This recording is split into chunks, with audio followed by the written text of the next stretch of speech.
오늘 정부가 발표한 내년도 경제정책 방향에 대해서 국민경제자문회의 부의장을 맡고 계신 이재민 교수와 얘기를 나눠보겠습니다. 부의장님 어서 오십시오. 안녕하세요. 예. 정부가 내년도 성장률을 3.2% 잡았습니다. 네. 민간 연구소들은 뭐 낮게는 2.5부터 3.0까지 이렇게 쭉 잡아 올라갔고 OECD, IMF는 2.8, 2.9, 한국은행이 3.0이었는데 하긴 정부가 이거보다 낮게 잡을 리는 없죠. 조금은 올려 잡겠죠. 네. 뭐 정부여서 그렇다는기보다도요. 예. 이건 제 생각에는 이거는 좀 근거가 있다고 생각합니다. 예. 제일 큰 근거는 그 내년의 수출 증가율입니다. 예. 지금 우리가 잘 간과하고 있는데 네. 올해 설비 투자가 이게 3년 만에 증가세로 돌아섰습니다. 예. 설비 투자가 3년 만에 증가로 새로 돌아섰는데다가 내년 하반기가 되면은 세계 경제가 분명히 아무래도 회복이 될 거거든요. 예. 그러니까 우리가 지금 회복되고 있는 설비 투자의 기조에다가 내년 그 세계 경기 회복이 맞물려 가지고 예. 아마 아마 내년 하반기에는 성장률이 수출이 굉장히 아마 힘을 받을 걸로 이렇게 생각이 되고 그래서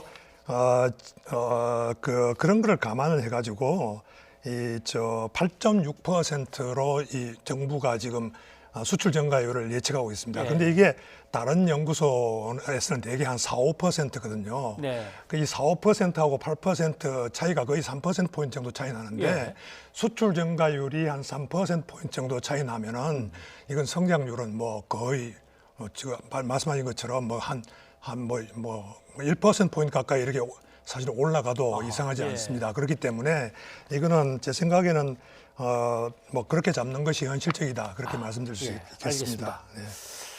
일단 수출은 뭐 기업들한테 좀 맡겨놓는다고 치고 정부는 내수 경기를 진작시키는 데 더 이제 신경을 써야 될 텐데 말이죠. 근데 이제 코로나 상황이 이게 불안정하니까 거리두기도 강화되면 내수가 또 위축을 할 수밖에 없고 거기다가 매출도 줄면 또 일자리도 줄어들고 자꾸 이게 이제 반복이 되니까 그게 걱정입니다. 네. 그건 그러니까 지금 뭐 지난 1년간 우리가 계속해서 이 방역하고 경제의 균형 이런 얘기들 해왔는데요. 제 생각에는 이거는 뭐 방역과 경제의 균형이 아니고요. 지금 우리가 필요한 것은 방역입니다. 방역이 바로 경제이기 때문에 어떻게 해서든지 빨리 우리가 굵고 짧게 코로나 지금 새로 나타나고 있는 3차 위기를 빨리 이걸 갖다 해소를 하고 그러고 난 다음에 경기 부양으로 들어가야 됩니다. 그래서 답은 빨리 코로나 위기를 극복하는 데 답이 있다는 거고요. 그다음에 제가 아까 말씀드린 것처럼 내년 하반기에는 우리 수출이 살아나면서 그러면서 상당히 경제가 사실은 빨리 회복이 되리라고 보기 때문에 어떻게든 이 상반기를 잘 관리해야 됩니다.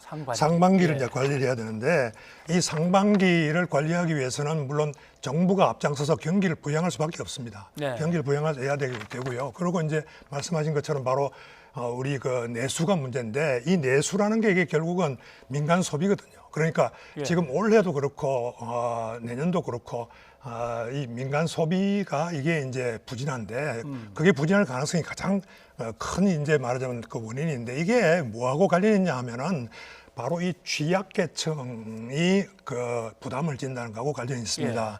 그래서 이 민간 소비가 살아나게 한다는 거는 결국은 취약계층의 부담이 가지 않게 하는 것이고요. 이건 전 세계적인 현상인데 이거를 잘 해소를 해야지 그래야지 결국은 정책이 성공하는 것이기 때문에 이쪽에 반드시 이제 중점을 두어서 해야 된다고 생각이 들고요.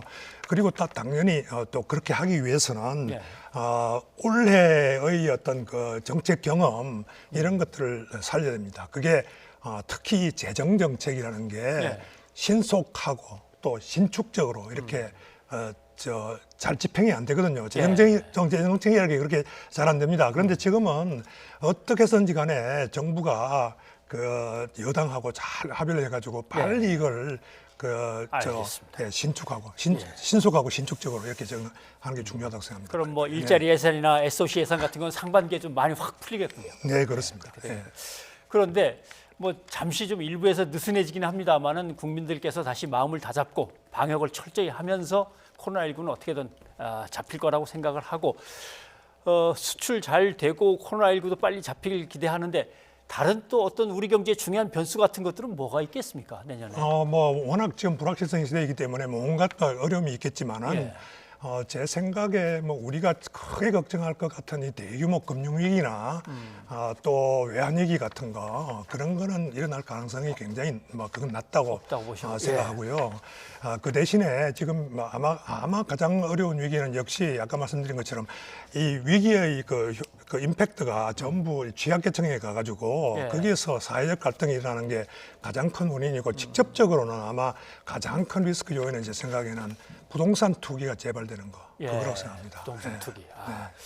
근데 이제 예전에 이 경험들을 보면 항상 수출 잘 되고 경기 좀 살아나고 일자리가 좀 회복되는 거는 맨 나중에 오니까 말씀하신 대로 취약계층들은 참 견디기가 어렵습니다.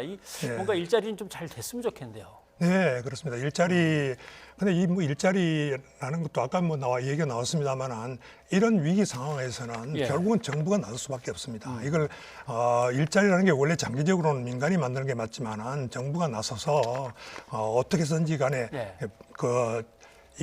특히 젊은 층을 갖다가 노동시장에 일단 진입을 시켜야지 그래야지 이분들이 경험도 쌓고 기업 내에서 적응하는 방법도 배우고 해서 노동시장에서 이탈을 하지 않습니다. 그래서 어떻게 해서든지 간에 먼저 정부가 나서서 이 역할을 좀 하고 그리고 뭐 국민 여러분도 이해하셔야 되는 게 경제 성장보다는 아무래도 일자리는 뒤따라옵니다. 그러니까 올해 아마 작년에 없어진 일자리 22만 개보다 15만 개 정도만 이렇게 생길 거라고 생각하는데 그런 과정에서 정부가 하여튼 앞장서서 좀 나가고 국민들께서도 좀 인내심을 가지고 결국은 대할 수밖에 없는 게 이 일자리 문제라고 생각할 수 있을 것 같습니다. 알겠습니다. 말씀하신 대로 정부가 앞장서서 어떤 경기를 좀 촉발시켜 보려고 애를 쓰다 보니까 이제 돈을 풀게 되는데 재정 건전성이나 또 재정의 여력 가지고 늘 이제 야당 쪽에서도 걱정 많이 하고 일각에서도 걱정이 나옵니다. 지금 상황은 뭐 괜찮습니까? 돈을 계속 푸는 거. 네, 그 얘기는 많이 나오는데요.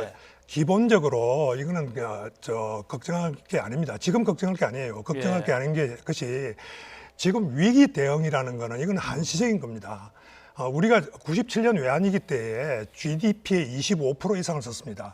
썼는데 지금 이것 때문에 우리 코로나 때문에 4%까지 안 썼어요. 그런데 25% 외환위기 때 쓴 것이 지금 3% 정도 내외로 관리되고 있습니다. 그건 왜 그러냐 하면은 이자율이 경제 성장률보다 낮기 때문에 이게 그렇게 되는 겁니다. 그래서 이걸 너무 그렇게 걱정할 필요가 없고요. 그 다음에 경기를 지금 부양하기 위해서 디지털 뉴딜, 그린 뉴딜 이런 게 지금 개념으로 떠올랐지 않습니까? 그런데 이 내용을 들여다보면은 이게 전부 미래지향적인 생산적인 투자들입니다. 그래서 역시 경제 성장률이 이자율보다 높은 것이 분명한 상태에서 이런 거 미래지향적인 생산적인 투자로 이걸 갖다가 부양을 하면은 이거는 장기적으로 재정 건전성을 해칠 가능성이 거의 없습니다. 그래서 지금 재정 건전성을 걱정하는 것은 별로 의미가 없다는 겁니다. 그래서 재정 여력이 없다. 이것도 재정 여력이 충분합니다. 내년에. 그래서 그건 걱정할 필요가 없다고 말씀드리고 싶습니다. 네, 아무튼 오늘 여기까지 들어야 될 것 같습니다. 빠르고 강한 경제 회복도 바라고 있고 또 새로운 경제로의 전환도 좀 잘 이루어지길 저희도 기대하겠습니다. 이재민 부의장님 오늘 고맙습니다. 네, 감사합니다.